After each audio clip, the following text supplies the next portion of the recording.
The pool has kind of been my second home all during my whole life. Look closely. Do you just see a swimmer? Look closer. Notice where the water splashes and where it doesn't. The first time I tried to swim after my accident, I couldn't.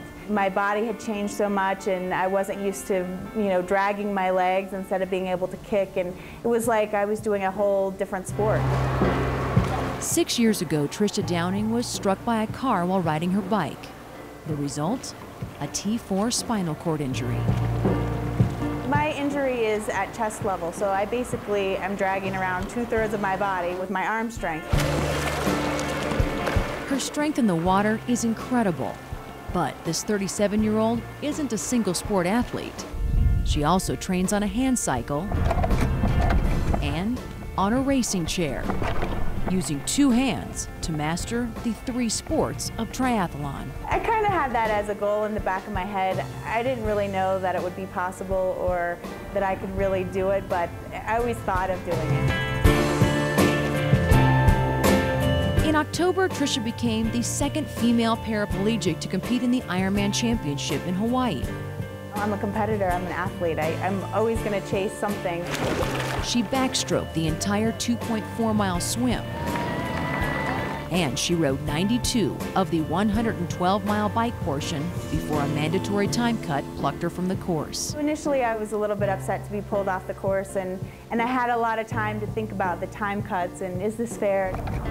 But in the end, I'm just glad that I got the opportunity to go, because it is the biggest triathlon, and I feel so fortunate to have even been there. There's no bitterness about not finishing, nor is Trisha looking for sympathy or major concessions for disabled triathletes. If anything, now she's even more driven. Every day brings something new and something different, and it's just, it's something to chase. I'm sure after Ironman I'll come up with something else. And I don't know what that is right now, but there'll be something. Susie Wargin, 9 News.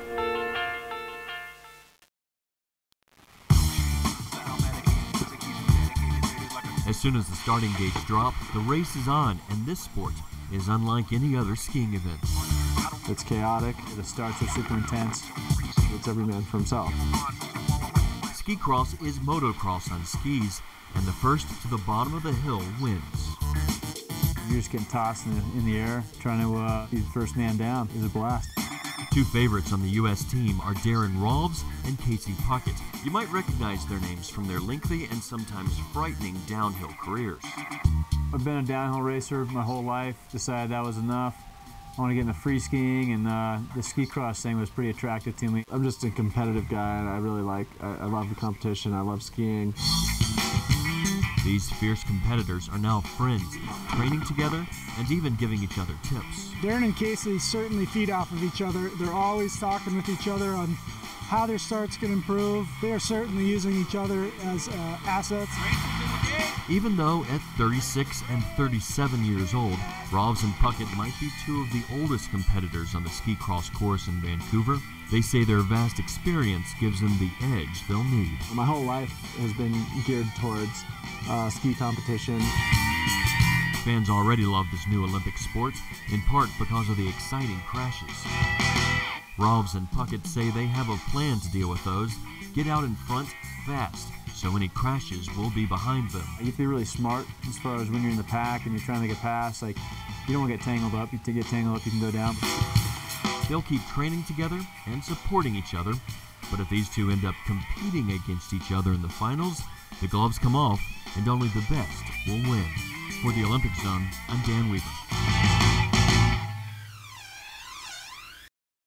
Butt cut jam, baby. On a nearby mountainside in Gunnison, a giant symbol represents Colorado's first college on the western slope and its athletic program. Go, go, go, go! Come on, go! But for student coach Brian Bernal, Set, go! Western State's W represents more than just a college education and football. Go! Come on! Get it, get it, get it, get it! It serves as an everyday reminder There you go, there you go. of why not. I've always been interested in football. Hit it! Why not quiet the doubters and pursue a goal?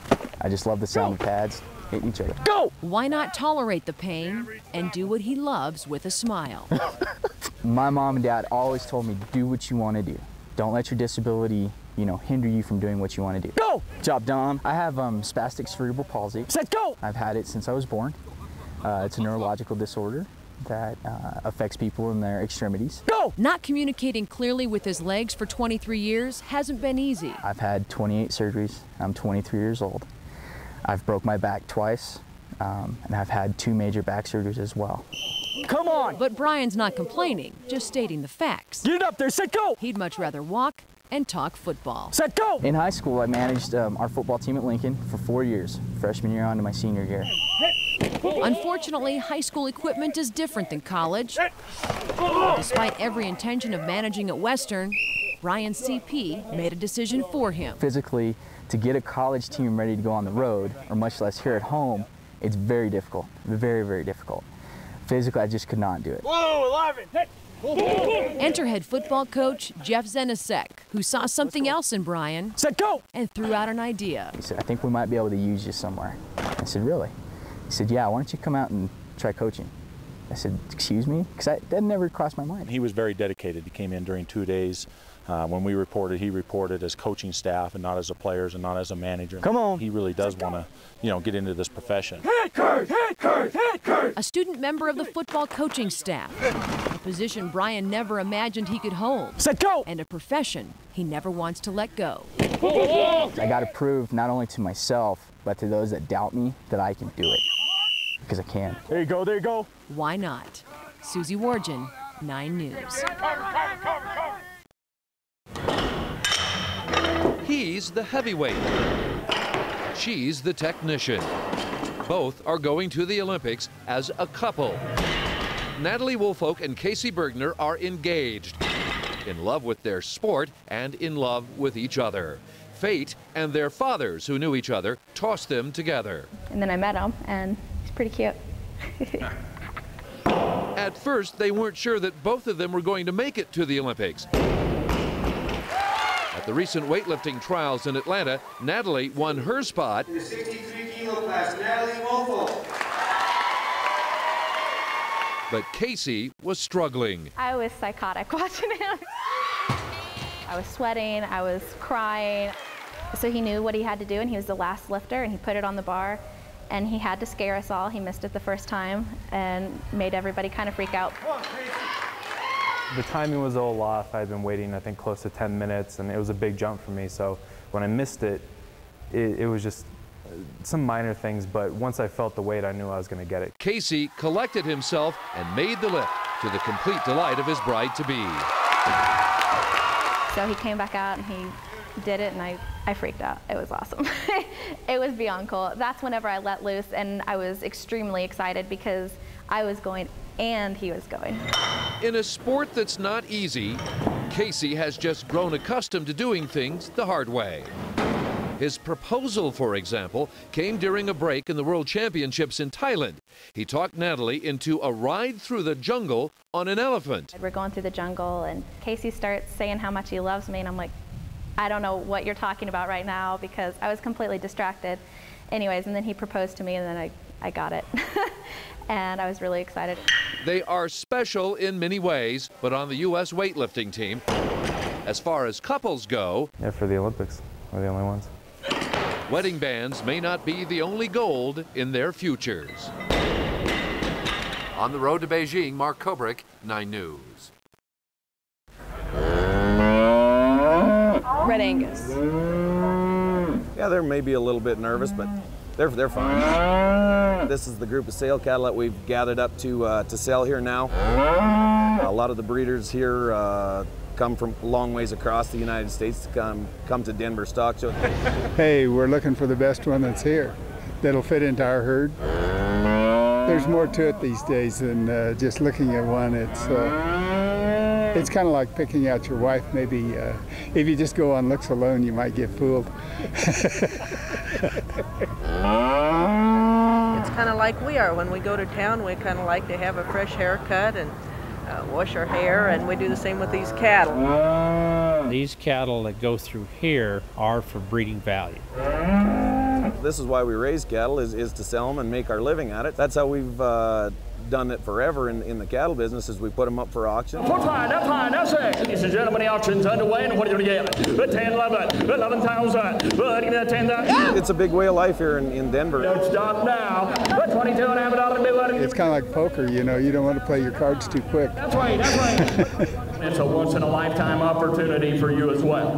For the people involved, it's not an exercise in nostalgia. It's about next year's calf crop and the year after that. 8, 9, 10. If you're a buyer there, you have to be pretty darn careful, because they're not just selling the animals that you see on the floor of the auction arena. You're going to get 4 embryos. Line number 35. They were selling embryos. They were selling the breeding rights to cattle that you would never actually take possession of. 33, 4, 5, 35, now 6. Auctions have been going on for decades. Since man home, I'll cook you a steak when you come look. I love going to the auctions. They're my current favorite form of entertainment. Sold it to Combs Land 2,500. She is fearless at the net and in front of the working press. You're gonna ask about my age? It's fine, go ahead. Fine, I'm ready for it. Bring it on, bring it on. It's true, Elaine Youngs is no spring chicken at age 38, but even after 12 years on the tour and punishing competitions like this, playing with an injured leg, she appears to be as good as she ever was. I think I'm just motivated. I have a passion for this sport. I really love what I do. It all goes to mental attitude and conditioning. Just looking at her, it's apparent she's in top physical form following a conditioning regimen she designed herself. I've never hired a personal trainer in my life. I do it all on my own.